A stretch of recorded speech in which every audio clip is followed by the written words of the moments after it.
నమస్తే శ్రీ మాత్రే నమః శ్రీ కృష్ణాయ నమః. అలా మనం శ్రీ విశ్వావసు నుంచి పరాభవాలోకి అనగా 25 నుంచి 26లోకి ప్రవేశించేశాము. అయితే ఈ తెలుగు క్యాలెండర్ ప్రకారము చాంద్రమాన ప్రకారం మనకి 60 సంవత్సరాలకి అంటే ప్రతి సంవత్సరానికి ఒక్కొక్క కొత్త పేరు ఉంటుంటుంది. అయితే మనకి ఈ 60 సంవత్సరాలలో ఇప్పుడు రాబోయేది శ్రీ విశ్వావసు తర్వాత పరాభవ అనే కొత్త సంవత్సరంలోకి అడుగు పెడుతున్నాము. అయితే ఈ పరాభవ అనే సంవత్సరం మనకి ఎలాంటి సందేశాలను ఇస్తుంది, ఎలాంటి ఫలితాలు ఇస్తుంది, ఈ పరాభవలో మనకి గ్రహాలు ఎలా చలనం చేస్తాయి అనే విషయాలను మనం తెలుసుకుందాము. ఇన్నాళ్ళు యోగాల గురించి చెప్పుకున్నాం కదా, ఇప్పుడు మరి కొత్త సంవత్సరంలోకి వచ్చేసాము. ఈ కొత్త సంవత్సరంలో మనకి ఎలాంటి పరిస్థితులు ఉంటాయి, గ్రహస్థితులు ఎలా మారతాయి, ఆ గ్రహాలు ఇచ్చే ఫలితాలు దేశ కాల మాన పరిస్థితుల ప్రకారము న్యాయ వ్యవస్థ, ఆర్థిక వ్యవస్థ, ఇలా ప్రతి ఒక్క రంగంలో ప్రకృతి దగ్గర నుంచి తర్వాత నేచర్లోను, ప్రకృతిలోను, తర్వాత దేశ పరిస్థితుల్లోను, న్యాయ వ్యవస్థలోను, ఇలా ప్రతి ఒక్క అంశంలోనూ ఈ యొక్క ఫలితాలు మనకి కనబడుతూ ఉంటాయి. కానీ జనరల్ గా మనం ఏం చేస్తూ ఉంటామంటే మనుషులకు మాత్రమే కష్టాలేమో అని అనుకుంటాం. కాదు, దేశానికి కూడా కష్టాలుంటాయి, ప్రకృతికి కూడా కష్టాలుంటాయి. సో ఇలాంటి కష్టాలు ఉంటాయి, సుఖాలు ఉంటాయి, వాతావరణంలోనూ అన్ని రకాలుగా చాలా చాలా మార్పులు జరుగుతూ ఉంటాయి. అయితే ఈ మార్పులు మనకి ఈ 2026లో ఎలా ఉండబోతోంది అనేది తెలుసుకుందాము. అయితే ఈ తెలుగు పంచాంగం ప్రకారము మనం ఇప్పుడు శ్రీ పరాభవ అంటే ప్రతి దానికి ముందు శ్రీ అనేది పెడతాము. ఎందుకు శ్రీ అనేది పెడతాము అంటే కనుక మంచి జరిగే సంవత్సరాలు కొన్ని ఉంటాయి, చెడు చేసే క్రోధినామ సంవత్సరం అని ఉంది. క్రోధి అంటే క్రోధం అనమాట. సో ఆ క్రోధాన్ని కంట్రోల్ చేయడం కోసము మన శాస్త్రవేత్తలు ఏం చెప్పారంటే, పండితులు ఋషులు ప్రతి దానికి ఒక మంచి ఉండాలి అని మనకి ఆ ఉద్దేశంతో శ్రీ అనేది యాడ్ చేయమని చెప్పారు. సో యాక్చువల్ నేమ్ పరాభవ అయినప్పటికీ మనము శ్రీ పరాభవ అని చెప్పుకుంటాం అనమాట. అంటే పరాభవము అంటే అవమానాలు జరగడం అనమాట, దాని అంతర్గత మీనింగ్. కానీ ఆ అవమానాల్లో కూడా మంచి జరగాలి అన్న ఉద్దేశంతో శ్రీ అనేది యాడ్ చేసుకుంటూ మనము శ్రీ పరాభవాలోకి ఎంటర్ అవుతున్నాము. అయితే ఈ కొత్త సంవత్సరంలో గ్రహస్థితులు వాటి యొక్క ప్రభావాలు ఎలా ఉండబోతాయి, ఏ పరిహారాలు మనం పాటించాలి, ఎటువంటి పూజలు పునస్కారాలు చేసుకోవాలి, ఎటువంటి దానాలు చేసుకోవాలి, ఈ అంశాలన్నీ మనము ఒక్కొక్కటిగా తెలుసుకుందాము. అయితే ముందుగా మేషాది ద్వాదశ రాశుల వారికి చూసుకున్నట్టయితే కనుక ఓవరాల్ గా చెబితే మీకు కన్ఫ్యూజన్ ఉంటుంది. కాబట్టి ఒక్కొక్క రాశికి వారి యొక్క గ్రహస్థితులు ఎలా ఉన్నాయి అని తెలుసుకుంటే కనుక మీ గ్రహస్థితులను బట్టి, మీ రాశులను బట్టి ఎటువంటి పరిహారాలు చేసుకోవాలి, ఎటువంటి దానాలు చేసుకోవాలనేది చాలా సులువుగా మీ అందరికీ తక్కువ సమయంలో ఎక్కువ ఇన్ఫర్మేషన్ ఇస్తూ మంచి జరగాలి అని కోరుకుంటూ కొత్త సంవత్సరపు శుభాకాంక్షలతో ముందుకు వెళ్తున్నాను. నమస్తే. తదుపరి రాశి వృశ్చిక రాశి.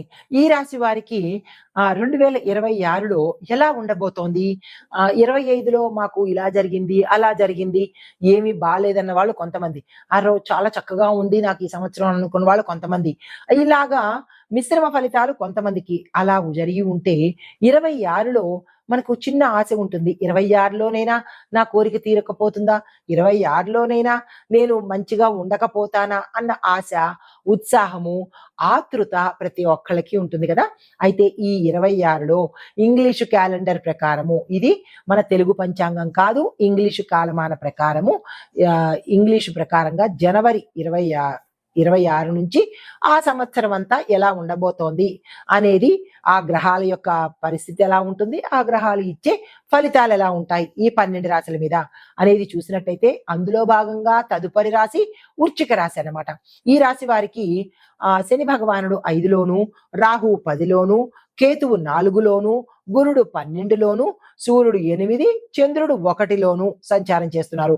అయితే ఈ సంచార ఫలితాలు విద్యార్థులకు ఎలా ఉండబోతోందంటే కనుక మీలో కాన్సన్ట్రేషన్ అంటే ఏకాగ్రత, కన్సిస్టెన్సీ అంటే ఒక స్థిరంగా ఉండలేని పరిస్థితి ఇప్పుడు ఏర్పడుతోంది. కాబట్టి ఈ రెండింటిని పెంచుకునే ప్రయత్నం చేసుకోండి. తర్వాత ఎగ్జామ్స్ లో మీకు ఫేవరబుల్ గానే వస్తాయి. ఇవి 2 కనుక పెంచుకున్నట్టయితే మీరు అనుకున్న స్థాయిలో, అనుకున్న గ్రేడ్‌లో, అనుకున్న ర్యాంకులో పాస్ అయ్యే అవకాశాలు ఎక్కువ కనబడుతున్నాయి. అదే సైన్సు, ఐటీ, రీసెర్చ్ ఫీల్డ్‌లో ఎవరైతే స్టూడెంట్స్ ఉన్నారో వారికి మంచి మంచి ఆపర్చునిటీస్ రావడము, విదేశాలు వెళ్ళడము, ఫీజు లేకుండానే కాలేజెస్‌లో సీట్ రావడము, ఇలాంటి ఆపర్చునిటీస్ మీకు ఈ సమయంలో వచ్చేటట్టుగా గోచరిస్తోంది. అయితే ఇంకా ఉద్యోగస్తులు చూసుకున్నట్టయితే ముందుగా గవర్నమెంట్ ఉద్యోగస్తులకు ప్రమోషన్స్, రికగ్నిషను అంటే మీ మీద గుర్తింపు, మీకు ప్రమోషన్స్ రావడము, మిశ్రమ ఫలితాలు అందరికీ ఒకేలాగా ఉండదు. కొంతమందికి రావచ్చు, కొంతమందికి రాలేకపోవచ్చు. మిశ్రమ ఫలితాలు గోచరిస్తున్నాయి. అయితే ప్రైవేట్ ఉద్యోగస్తులు చూసుకున్నట్టయితే కనుక మీకు వర్క్ ప్రెషర్ ఎక్కువ ఉంటుంది, వర్క్ లోడ్ ఎక్కువ ఉంటుంది. ప్రెషర్ వేరు, లోడ్ వేరు. ఈ 2 కూడా ఎక్కువ ఉంటాయి. దీంతో పాటు డెడ్‌లైన్ మీరు ఇది అని నిర్ణయిస్తారు మీ పై అధికారులు. ఆ సమయంలో మీరు పూర్తి చేయాలి అని టార్గెట్స్, ఇన్ని చేయాలన్న టార్గెట్లు, ఈ సమయంలో చేయాలన్న డెడ్‌లైన్స్ ఇలా మిమ్మల్ని ఉక్కిరిబిక్కిరి చేసేటట్టు, భయాందోళనకి గురి చేసేటట్టు, ఇబ్బంది పెట్టేటట్టుగా మీకు కనబడుతోంది. ఇంకా ఐటీ రంగం చూసినట్టయితే కనుక కొత్త టెక్నాలజీస్‌ని మీరు నేర్చుకోవాలి. మనకి ఎప్పటికప్పుడు ఒక్కొక్క సంవత్సరం పెరుగుతూ ఉంటే మనకి కొత్త కొత్త యాప్‌లు కానీ, కొత్త కొత్త టెక్నాలజీ పెరగడం కానీ జరిగే అవకాశాలున్నాయి. పాత పద్ధతుల్లోనే నేను చేస్తాను అంటే అక్కడే ఉండడం జరుగుతుంది. కాబట్టి ఎప్పటికప్పుడు కొత్తదనాన్ని, కొత్త టెక్నికల్‌గాను, డిజిటల్‌గాను మీరు అప్‌గ్రేడ్ అవ్వాలి. లేదు అంటే గనక ఆపర్చునిటీస్ రాకుండా పోతాయి. అయితే ఆన్ సైట్ ఆపర్చునిటీస్ కూడా మీకు చాలా ఎక్కువ వచ్చే అవకాశం ఉంటుంది. అలా వస్తే గనక ఐటీలో చేసేవాళ్ళు తీసుకునే ప్రయత్నం చేసుకోండి. ఇంకా వ్యాపారస్తులకు చూసుకున్నట్టయితే గనక పార్ట్నర్‌షిప్ వ్యాపారము మీరు చాలా జాగ్రత్తగా రన్ చేయవలసిన పరిస్థితి. మీరైనా కావచ్చు, మీ యొక్క అపోజిట్ పార్ట్నర్ అయినా కావచ్చు, మిమ్మల్ని మోసం చెయ్యడమో, మీరు మోసపోవటమో అలాంటివి జరిగే అవకాశాలు ఎక్కువ కనబడుతున్నాయి. ఇబ్బందులు తల ఎత్తడము, ఒక్కొక్కసారి మూసేసేయవలసిన పరిస్థితి రావడము, ఆహ్, కొ ఐటీ ఐటీ దాడులకు ఇరుక్కోవడము, లెక్కల్లో ఫ్రాడ్ రావడము, ఇలాంటివేవో ఇబ్బందికరమైన వాతావరణాలు ఈ సమయంలో వీళ్ళకి కనబడుతున్నాయి. జాగ్రత్తలు తీసుకోండి. తర్వాత ట్రేడింగ్ అండ్ కన్సల్టెన్సీలో మాత్రము ఆ వ్యాపారం చేసే వాళ్ళకి ప్రాఫిట్స్ వచ్చే అవకాశం కనబడుతోంది. దాన్ని ఇంకొంచెం ఇంప్రూవ్ చేసుకునే ప్రయత్నం చేసుకోండి. అయితే ఇన్వెస్ట్‌మెంట్స్ మాత్రము కేర్‌ఫుల్‌గా మానిటరింగ్ చేయండి. అంటే పెట్టేసిన పెట్టుబడుల మీద ఒకసారి దృష్టి పెట్టండి. ఎంతవరకు వచ్చింది? ఎలా వచ్చింది? అనే అంశాలను మీరు దృష్టి పెట్టే ప్రయత్నం చేసుకోండి. తర్వాత కొత్త పెట్టుబడులు పెట్టాలి అంటే గనక జాగ్రత్తలు తీసుకుని ఈ సంవత్సరం పెట్టుకునే ప్రయత్నం చేసుకోండి. అంటే కొన్ని పెట్టుబడులు మెచ్యూరిటీ వాల్యూకి వచ్చేస్తాయి కదా! 25 అయిపోయింది కాబట్టి అవి ఎంతవరకు వచ్చాయి? నేను పెట్టిందెంత? నాకొచ్చిందెంత?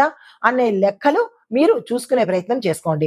తర్వాత వ్యవసాయదారులకు చూసుకున్నట్టయితే గనక మీకు కొత్త ఇరిగేషన్ పద్ధతులను అంటే వ్యవసాయ పద్ధతులను మీరు అవలంబించాలి. Pest control essential. అంటే పెస్ట్ కంట్రోల్ అంటే క్రిమి సంహారక మందులు కానీ, సేంద్రియ ఎరువుల విషయంలో కానీ, ఇలాంటి విషయంలో మీరు కొంచెం జాగ్రత్తలు తీసుకోవాలి. మీరు వేయవలసిన పంటలు పల్సెస్ అంటే పప్పు ధాన్యాలు, తర్వాత వెజిటబుల్స్ కూరగాయలు, రైసు ఈ 3 వేసినట్టయితే కనుక ఎక్కువ బెనిఫిట్స్ అంటే లాభాలు వచ్చే అవకాశం కనబడుతోంది. రైతులు ఈ దిశగా ప్రయత్నం చేసుకోండి. తర్వాత రాజకీయ రంగం చూసినట్టయితే కనుక పబ్లిక్ సపోర్ట్ మీకు విపరీతంగా ఉండే అవకాశం కనబడుతోంది. అంటే హెచ్చు స్థాయిలో మీరే మా నాయకుడు అన్నట్టుగా మిమ్మల్ని ఎక్కువగా ఇష్టపడేటట్టుగా గోచరిస్తోంది. ఆపోజిట్ అంటే మీకు ప్రత్యర్థులు మాత్రము మిమ్మల్ని ఫోకస్ చేసి మిమ్మల్ని ఎప్పుడూ ఎదుర్కొందామా అన్నట్టు కాచుకొని కూర్చుంటారు. ఈ విషయంలో జాగ్రత్తలు తీసుకోండి. అయితే సీనియర్ గైడెన్స్ మీకు చాలా అవసరము. మీ పెద్దలు కావచ్చు, రాజకీయ నాయకుల్లో సీనియర్స్ కావచ్చు, లేదా మీ అధిష్టాన వర్గం కావచ్చు. ఎవరైతే మీకు మంచి అంటే మిమ్మల్ని సపోర్ట్ చేస్తారో వాళ్ళ యొక్క గైడెన్స్ ఈ సమయంలో మీకు అవసరము. తర్వాత కుటుంబ పరంగా చూసుకున్నట్టయితే కనుక కొంచెం ఇబ్బందికరమైన వాతావరణమే ఇక్కడ గోచరిస్తోంది.